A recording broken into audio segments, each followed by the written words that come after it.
Hey, everyone. Welcome to a special bonus Locked On Lakers. Brian Kamenetsky, Andy Kamenetsky. The Lakers lose Game 3 at home, 119-108 to Denver. Things are looking grim. That's next. You are Locked On Lakers, your daily Los Angeles Lakers podcast. Part of the Locked On Podcast Network, your team every day.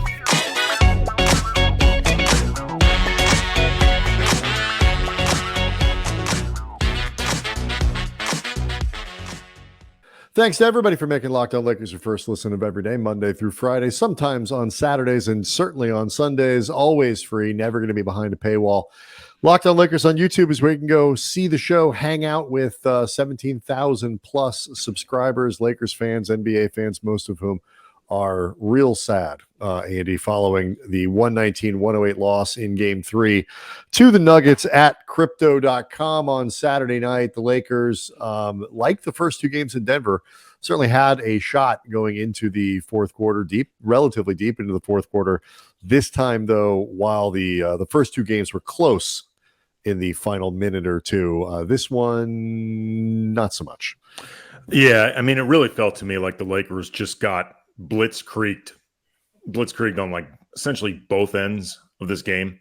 You had Jamal Murray going absolutely crazy in the first half, and the Lakers managed to stave off some of that damage by the time halftime rolled around, but it took a lot of energy to just essentially try to survive what Jamal Murray was doing.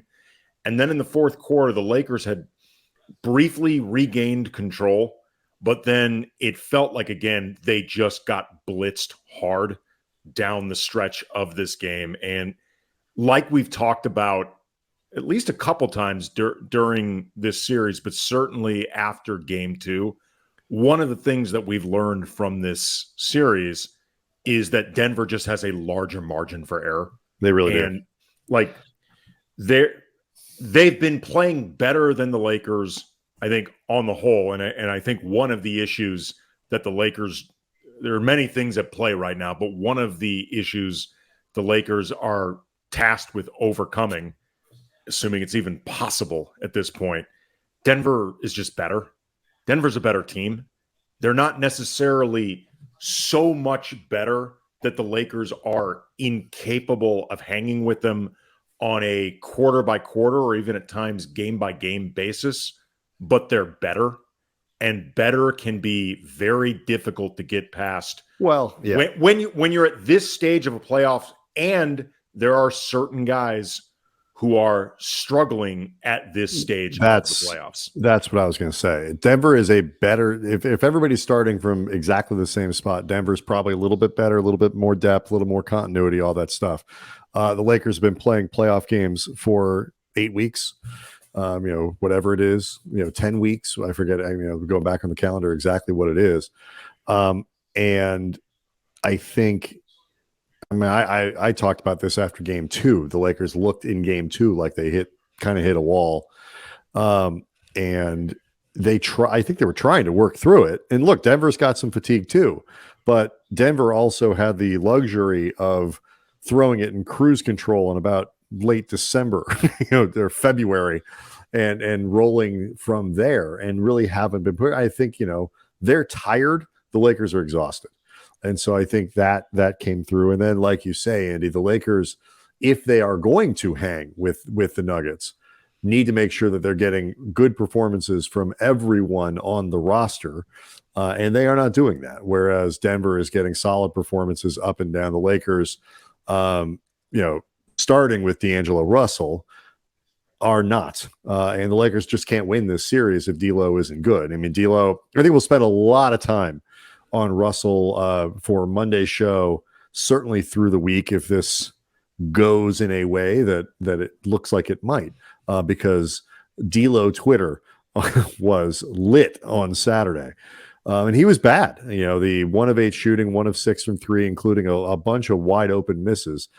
But, I think the Lakers kind of have run out of energy. They've run out of maneuvers against a better team, and they just don't have quite the roster depth and the roster construction to win this thing. There hasn't been one game of these three where the Lakers, it's felt like it had the best player on the court. Game one, Nikola Jokic. I think that's right. That's a really good way of putting it. Yeah. Nikola Jokic was the best player on the court, even though Anthony Davis was really damn good in his own right. I mean, it's hard to, put a 40-point multiple rebound performance in second place, but Nikola Jokic did it. Game two, Jamal Murray was, when it really mattered, right, the best player on the court.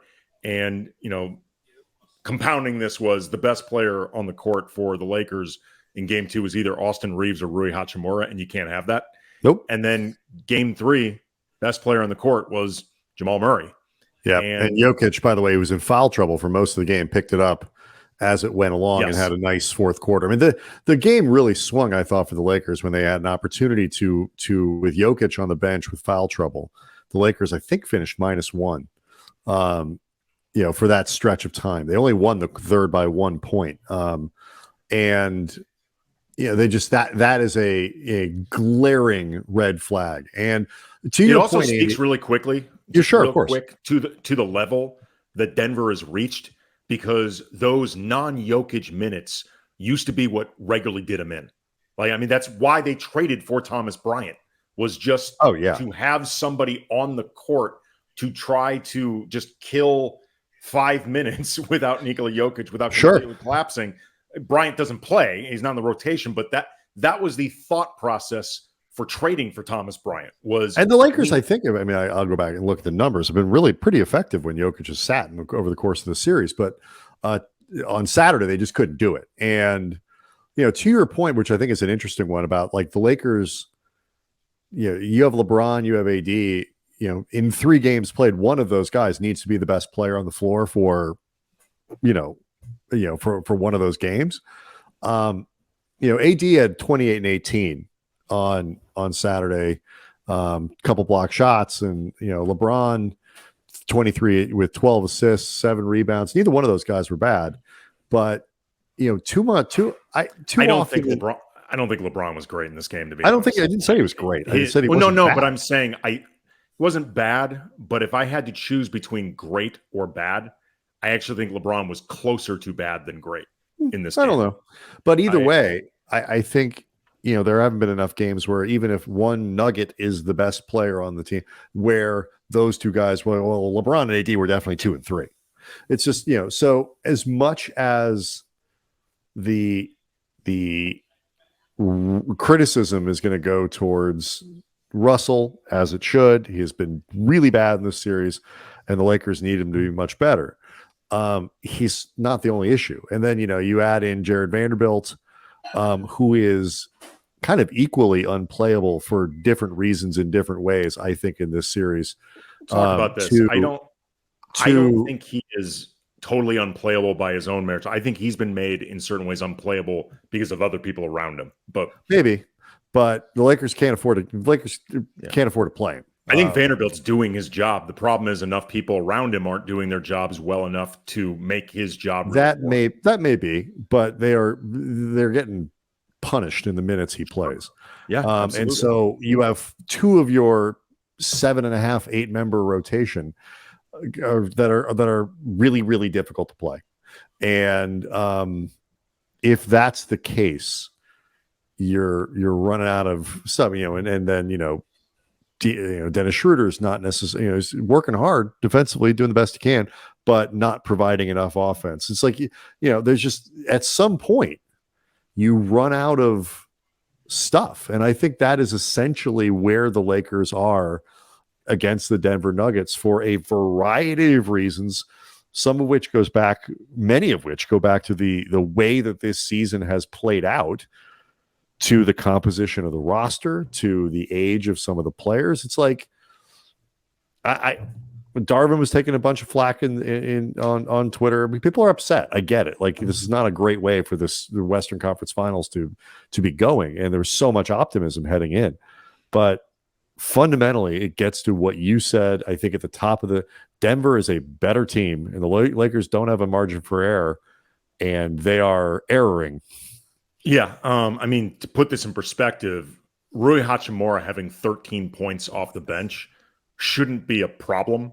But the way things have been going in this series, Rui only scoring 13 off the bench, which, Right. in normal context, one of your prime bench players scoring 13. All right, that ain't bad. That you can do something with that.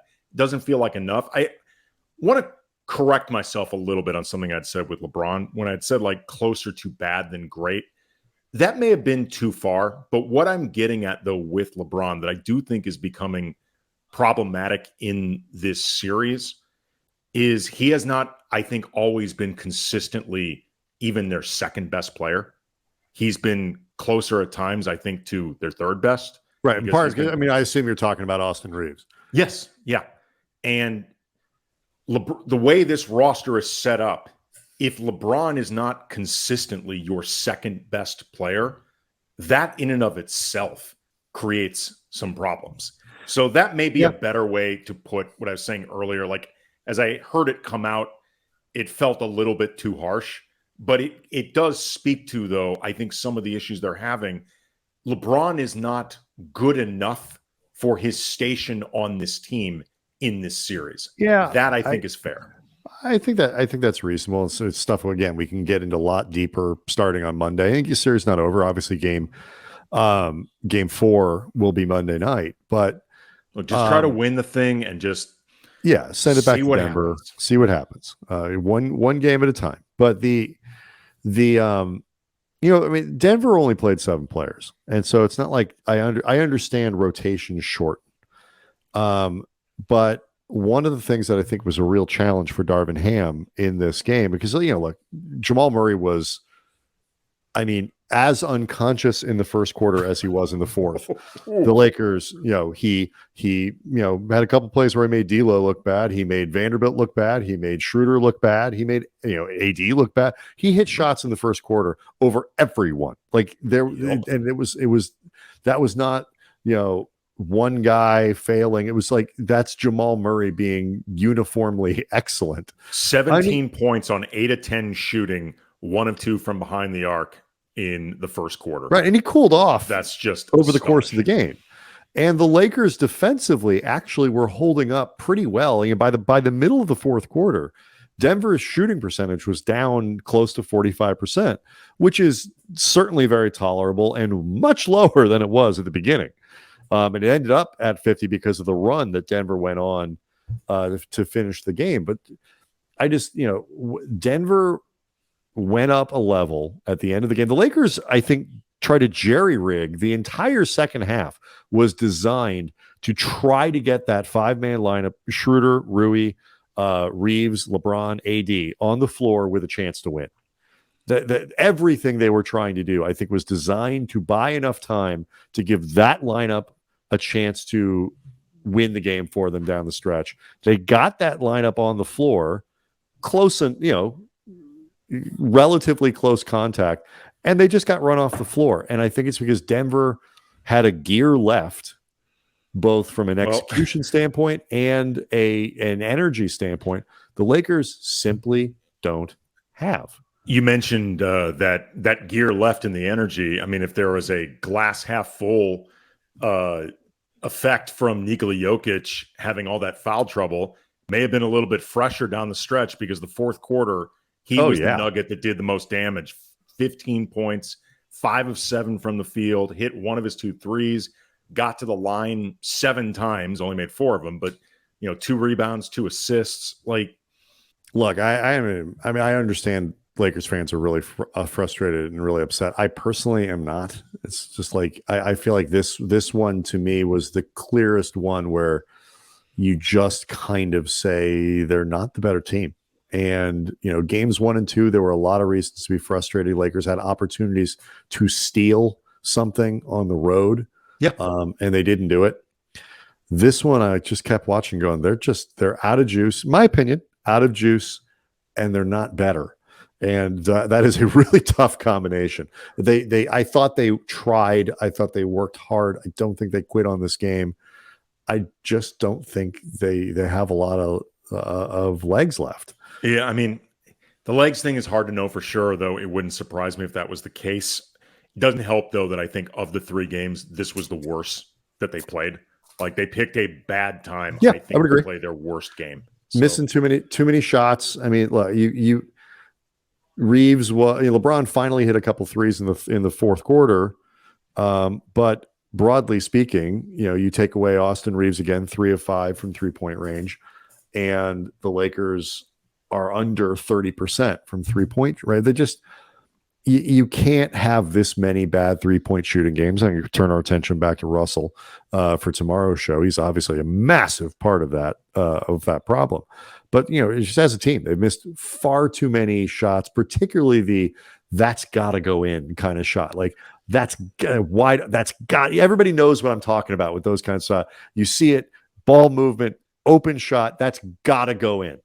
Denver made those shots. The Lakers missed them.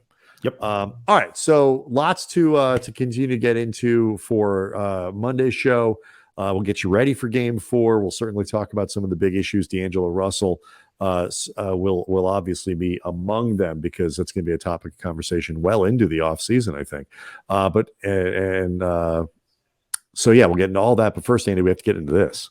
That Locked On Lakers is brought to you by Prize Picks. And if you haven't signed up for Prize Picks, you're missing out on daily fantasy made easy and the $1 million daily Superflex promotion every day of the NBA playoffs. One Prize Picks user will win a chance at becoming a millionaire. One entry placed after 8 a.m. Eastern Standard Time will be randomly selected every day, and whoever placed that entry will be given a chance for a 6-pick flex with the following payouts: 6 correct picks, $1 million; 5 correct picks, $80 grand; 4 correct picks, $16 grand. Full details can be found at prizepicks.com/million. You must opt in at this link to be eligible for the $1 million entry. Once you opt in, all you have to do is play the game like normal, and you could be the lucky winner. Prize Picks has the best NBA DFS prop game on the market. They offer more NBA props than any other DFS prop operator. They offer the superstar players, the bench players. Just pick 2 to 6 players and predict whether they'll notch more or less than their Prize Picks stats projection. You can win up to 25 times your money. Prize Picks offers projections on everything from MLB to NHL playoffs, even cricket. Use the award-winning app on both the App Store and Google Play. Entries can be made in 60 seconds or less. Safe, fast withdrawals. Download the Prize Picks app or go to prizepicks.com. Sign up, play daily fantasy sports. First-time users can receive a 100% instant deposit match up to $100 with the promo code Locked On. Again, don't forget the promo code Locked On at the sign up for the instant match. If you're not playing Prize Picks, you don't know what you're missing. All right. We will see everybody on Monday.